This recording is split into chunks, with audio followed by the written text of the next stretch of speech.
Hello again. Uh, been working on some of the parts. The great thing about these builds is that it's not doesn't come with instruction sheets. You just go along as best you think. And this model has the machine gun shield, but it doesn't have the mount. So I was wondering what to do. Decided that I wanted to have a machine gun there. So I remember that I had a couple of these. It's kind of a big sacrifice for just a machine gun on a vehicle, but then again, how many vehicles do you get? It's an MG34 anti-aircraft set. Very few parts, but the key part is the mount.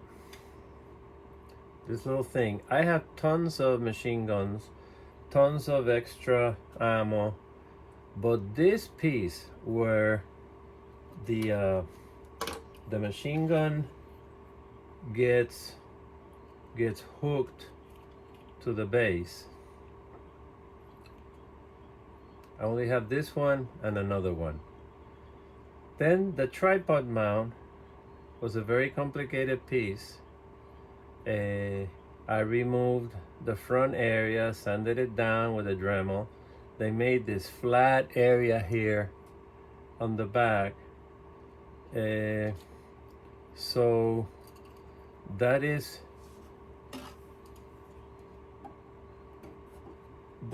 how it'll go. I'll just glue that piece there. It won't have a lot of motion, but I guess the real one won't have too much motion anyway.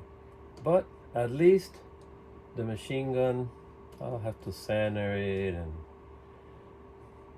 probably I'll have to remove the bipod mount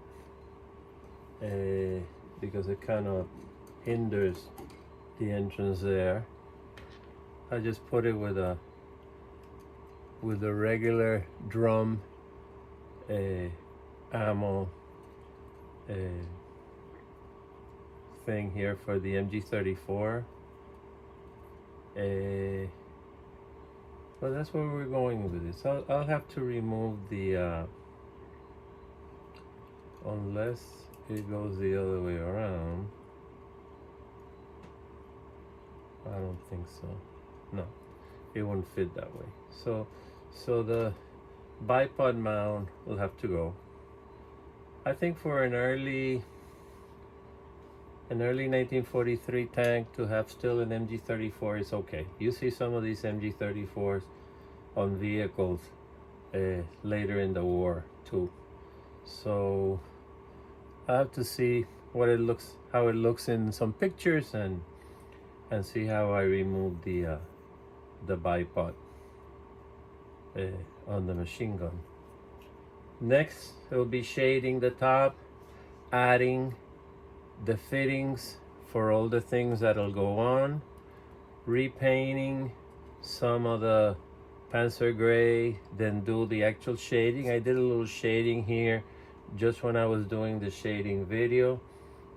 Go with buff over the areas that were missed when the vehicle was upside down, and slowly move along. More later.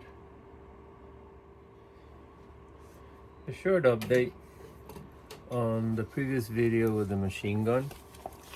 I was looking at a simple book here. So you can see the MG34 is shown low on the opening, no bipod.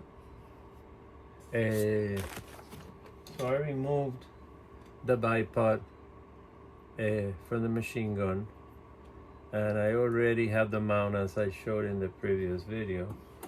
So I'll just have to glue that mount so the machine gun goes low on the opening, just like in the picture. Again, it'll be something that I can remove. I'll have to see how I can manage that. I think it'll be okay like that. So I'll just have to put the mount low, center it here, and then when it falls down, the mount will be there as it probably was. There's not many pictures of that area, but again, it'll be somewhat invisible. And then if I want to put the MG on machine gun, I just sneak that through, put the stem through the base, and it'll